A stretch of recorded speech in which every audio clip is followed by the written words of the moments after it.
40 cars that were ahead of their time. The future on four wheels.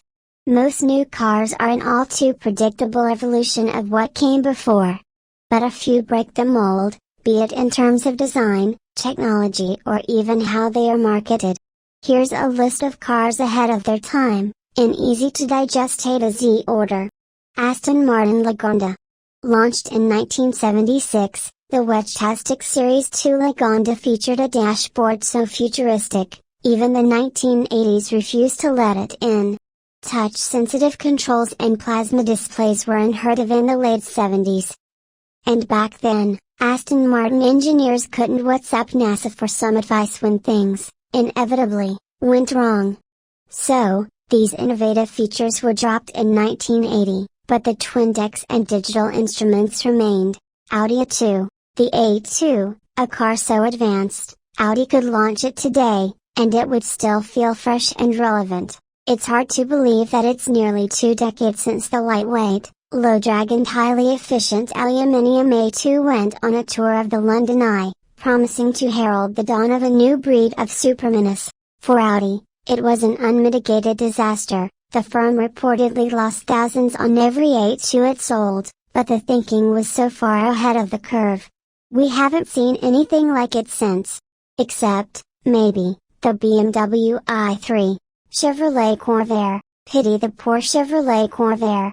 Launched in 1965, the Corvair was GM's answer to the new wave of imported cars and a cost-effective alternative to the larger US saloon cars. But the combination of a rear engine and a swing axle resulted in unpredictable cornering characteristics, leading to a series of fatal single-vehicle accidents. In his book, Unsafe at Any Speed, Ralph Nader argued that GM wasted several years refusing to acknowledge the problem, delaying vital modifications. According to the book 50 Cars That Changed the World, between them, Nader and the Corvair launched consumerism and changed forever the relationship between customer and manufacturer. Chrysler Airflow. Here we see the world's first streamlined car pictured alongside the world's first streamlined train, the Union Pacific M10000. The year was 1934, and for the first time, a car had been designed with aerodynamics in mind. Nobody had seen anything quite like the Chrysler Airflow,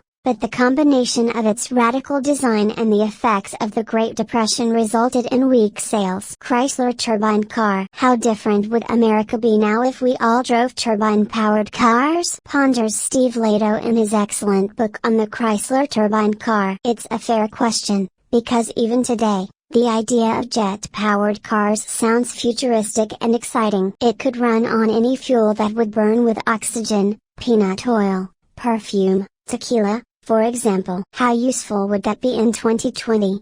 Sadly, the project was abandoned, and all but a handful of examples were scrapped. Citroën DS. The most complicated car made anywhere in Europe, the most comfortable car made anywhere in the world. This quote from Motor Magazine in 1956 encapsulates all that was great about the DS, a car so groundbreaking. Citroën had taken 12,000 orders by the end of the first day of the 1955 Paris Motor Show. Citroën Traction Avant. The Citroën Traction Avant wasn't the world's first front-wheel drive car, but with its low center of gravity and all-steel monocoque aerodynamic body, it set the standard for ride and handling. In short, the car you drive today can probably trace its roots back to the Traction Avant. Enfield 8000. The Enfield 8000 emerged out of a competition run by the United Kingdom Electricity Council in 1966 when companies were asked to submit proposals for a battery electric vehicle, BEV. The little two-seater city car arrived in 1973,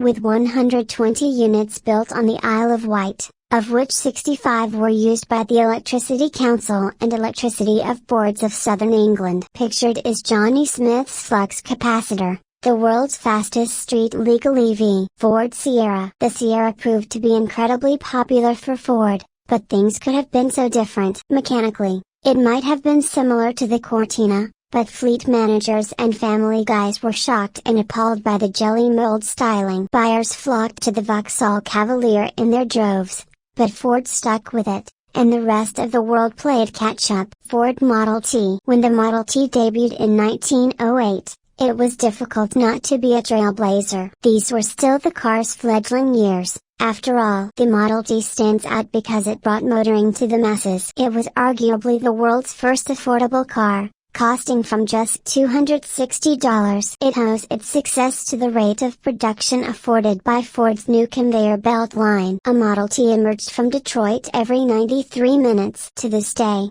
it's one of the most produced cars ever, with 16.5 million sold. The Volkswagen Beetle only surpassed its sales record in 1972. GM EV1. Another case of what might have been. General Motors launched the world's first mass-produced and purpose-built electric car in 1996. Customers in California and Arizona who paid $549 a month to lease the EV1 loved their pioneering EV. Sadly, when the leases expired, GM pulled the plug and unceremoniously destroyed most of the cars. GM Electrivan. Before the Toyota Mirai and Honda FCX Clarity, there was this. The General Motors Electrivan. Launched in 1966, the fuel cell-powered van was about 50 years ahead of its time, with its liquid hydrogen and oxygen tanks delivering up to 150 miles of range. Sadly, the van's complexity, weight and cost meant that it never became a commercial reality. GM LeSabre concept car. The General Motors LeSabre of 1951 was one of the world's first concept cars,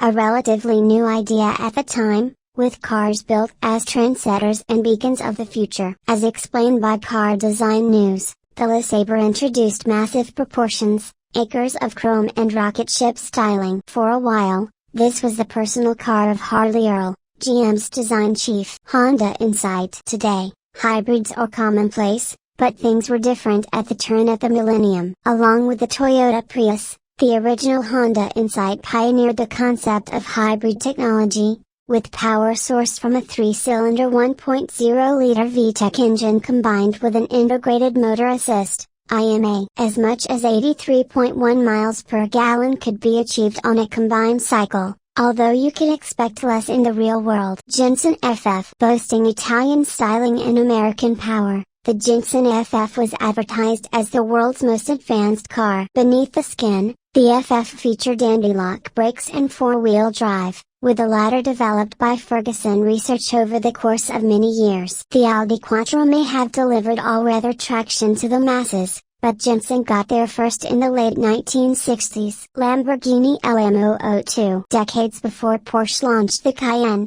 Lamborghini was the first performance marque to build an SUV. The LM002 was a Countach V12-powered monster. It started life as the Cheetah military vehicle, although Lamborghini was swift to adapt it for road use. Not that it was very useful on the road.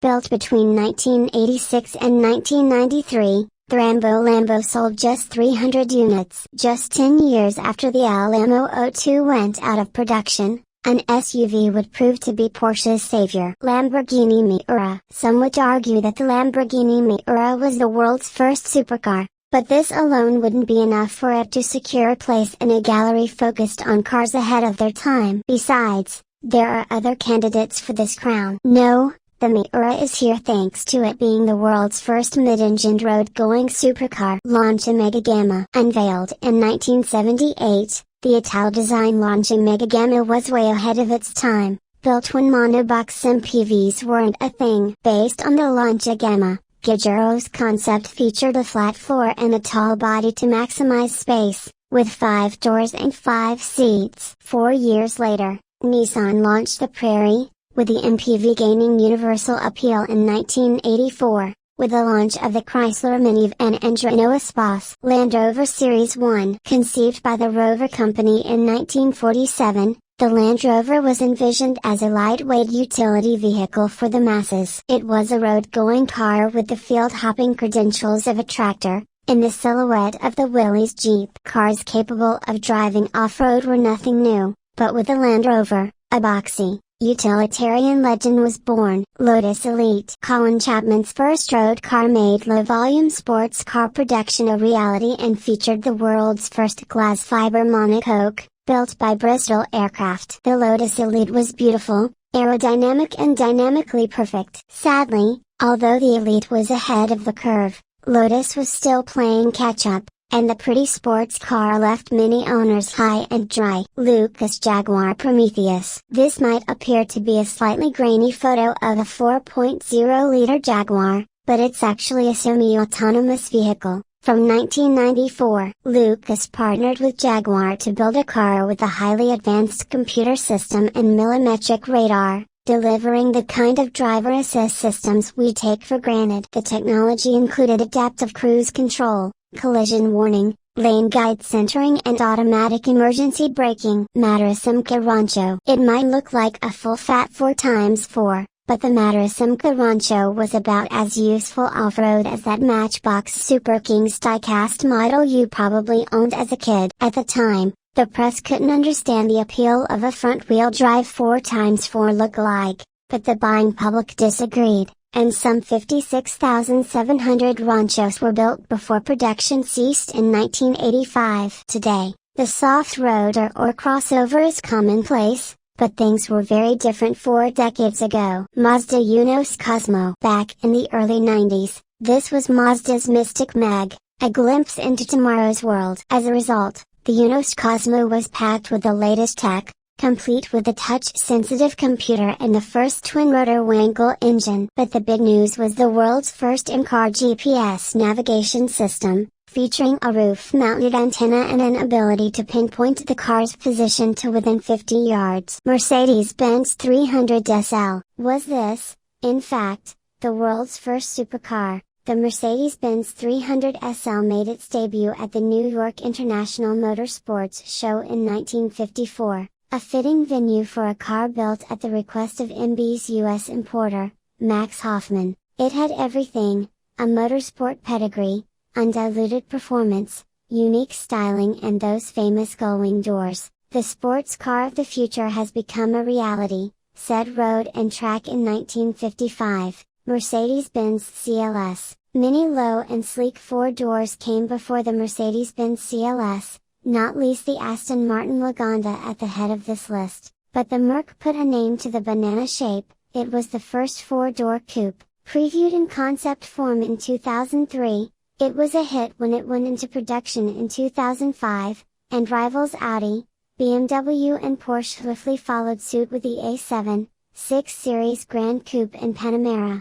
It even inspired Aston Martin to have another crack with the Rapide. Now Mercedes offers 2 luxury 4-door coupes, splitting the sector with the AMG GT 4-door and latest CLS, Austin MG Maestro. Look, don't laugh, because the Maestro was quite the pioneer. To portray a forward-thinking image, Austin Rover used a solid-state dashboard in high-end models, with the electronic package featuring a voice synthesizer. A computerized Nicolette McKenzie was on hand to warn you if you were about to run out of fuel or you had forgotten to fasten your belts. Sadly, for Austin Rover, Renault launched the 11TXE Electronic a week before the Maestro's press debut. NSU Row 80. Looking at the NSU Row 80 today, it's hard to believe that it was launched in 1967. The styling is more reminiscent of cars from the 1970s, even the 1980s, which is a credit to the genius of Klaus Luth. Innovations included glass-covered headlights, a clever 3-speed automatic transmission with an H-pattern gear lever,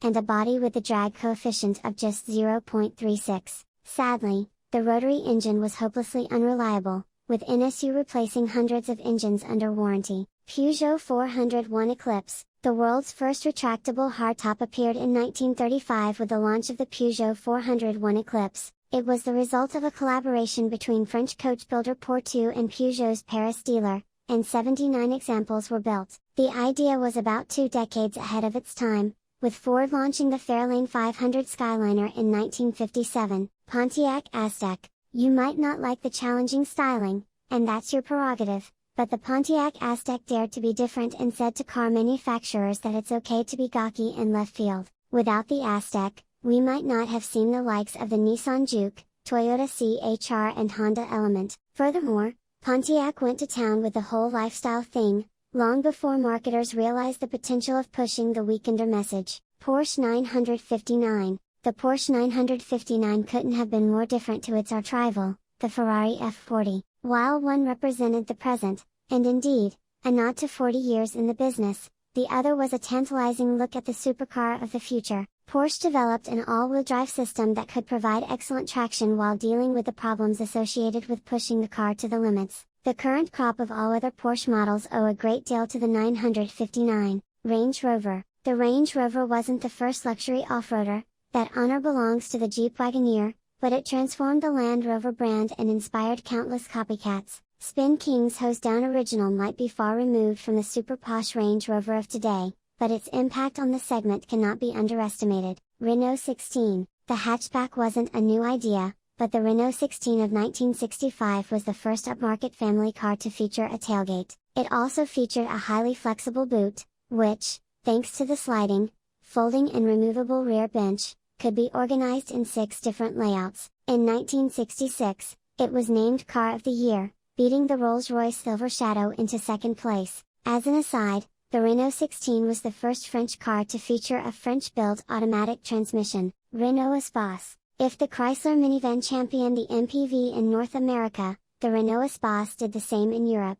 It took a while for the idea to catch on. First month sales failed to get beyond single figures, but families grew to love the versatility and flexibility. Today, the MPV is a dying breed, said to be killed by the crossover. Rover T3.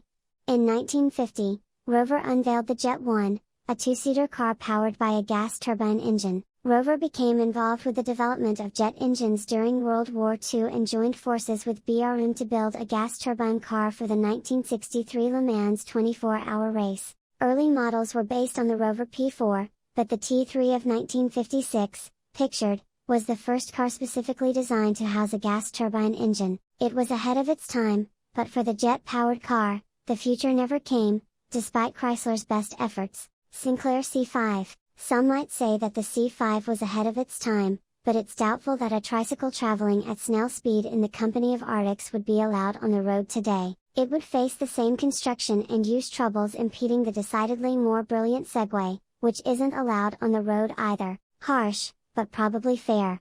Yet despite its apparent flaws, the Sinclair C5 was designed with the best intentions, albeit about 3 decades too early. Stout Scarab. The Stout Scarab of 1936 was arguably the world's first MPV, complete with monoform construction and seating for 6 passengers. The driver's seat and rear bench were fixed, but the other seats could be moved around to face each other or removed altogether. William Stout's engineering credo, simplicate and add lightness, would be adopted by Colin Chapman of Lotus fame. Studebaker Avanti. From a styling perspective, the Studebaker Avanti was one of the most forward-looking cars of the 20th century, yet its light shone all too briefly. Famously doodled by Studebaker's president during a flight, the Avanti was rushed into production in record time, with the design credited to Raymond Loewy and Associates. America's first mass-produced fiberglass 4-seat passenger car introduced the world to the likes of a built-in roll cage, padded interior and no front grille. Pictured is the last Avanti produced, sold by Bonhams for £10,000 in 2010, Tatra T87.